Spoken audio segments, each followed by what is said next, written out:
በደቡብ ምዕራብ ኢትዮጵያ ህዝቦች ክልል በሚገኘው የኮንታ ዞን በበልግ ወርሻ ወቅት በዋናነት የሚመረተው በቆሎ መሆኑን የነገሩን የዞኑ ግብርና መምሪያ ምክትል ኃላፊና የእርሻና ህብረት ስራ ዘርፍ ኃላፊው አቶ ወንድሙ ገብሬ ናቸው። ታዲያ ዞኑ በዘንድሮ የበልግ እርሻ ለማልማት ካቀደው 30,000 ሄክታር በላይ መሬት 21,000 ሄክታሩ በበቆሎ አዝርት መሸፈኑን አቶ ወንድሙ ነግረውናል። በበልግ ደግሞ በከፍተኛ ሁኔታ ይለማሉ ብለን ከደጋ እስከ ቆላ የለየነው አንደኛው በቆሎ ነው 21,000 ሄክታር ከ30,000 21,000 በቆሎ ነው ሽፋኑ ከፍተኛ ከ70 እና ከዛ በላይ ፐርሰንቱ በቆሎ ነው።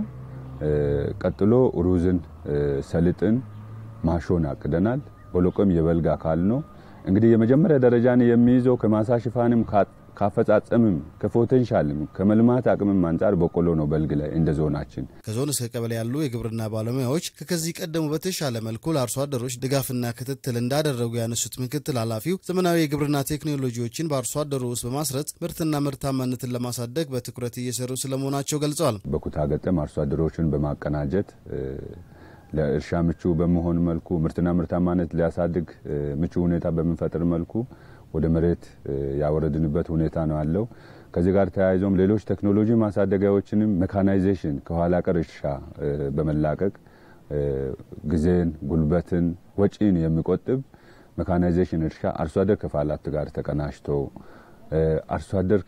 አርሶ አደር ጋር ተቀናጅተው ከበሬ በመላቀቅ ወደ 4,800 ሄክታር እናሳርሳለን ብለን አቅደን በአሁኑ ሰዓት ላይ ወደ 1,573 ሄክታር በሜካናይዜሽን የለማበት ሁኔታ ነው ያለው። በበልግ የእርሻ ወቅት የተሻለ አፈጻጸም ካስመዘገቡ የዞኑ ወረዳዎች መካከል የላንቻ ወረዳ ይጠቀሳል። በወረዳው የተለያዩ ሰብሎች እንደሚመረቱ የነገሩን የላንቻ ወረዳ ግብርና አካባቢ ጥበቃና ህብረት ስራ ጽሕፈት ቤት ኃላፊ አቶ ተመስገን አበበ አስፈላጊው የግብርና ግብዓት ለአርሶ አደሩ በጊዜ ተሰራጭቶ ወደ ስራ መገባቱን አንስተዋል።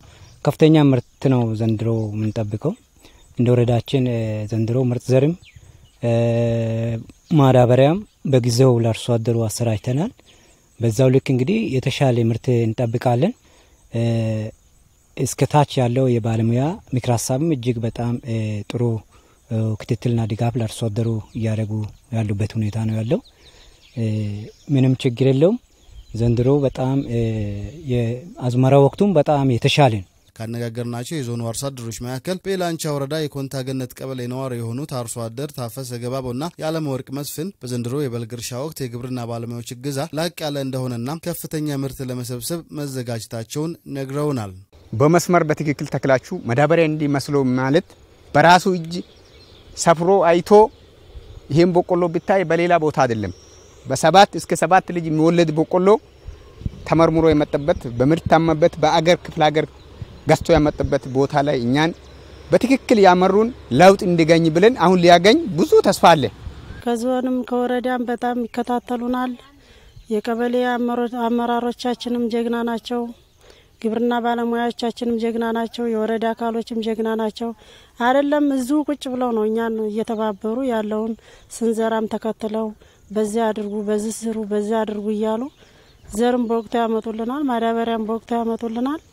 ያለውን ያው በእነሱ ትግልም እኛም ከነሱ ያው ትምህርቱን እየተማር ያው እየታገልን እንግዲህ ለውጥ እያመጣን ነው። የምታውቁት አዝመራ እንግዲህ ያው ያስደስታል። አሁንም እንግዲህ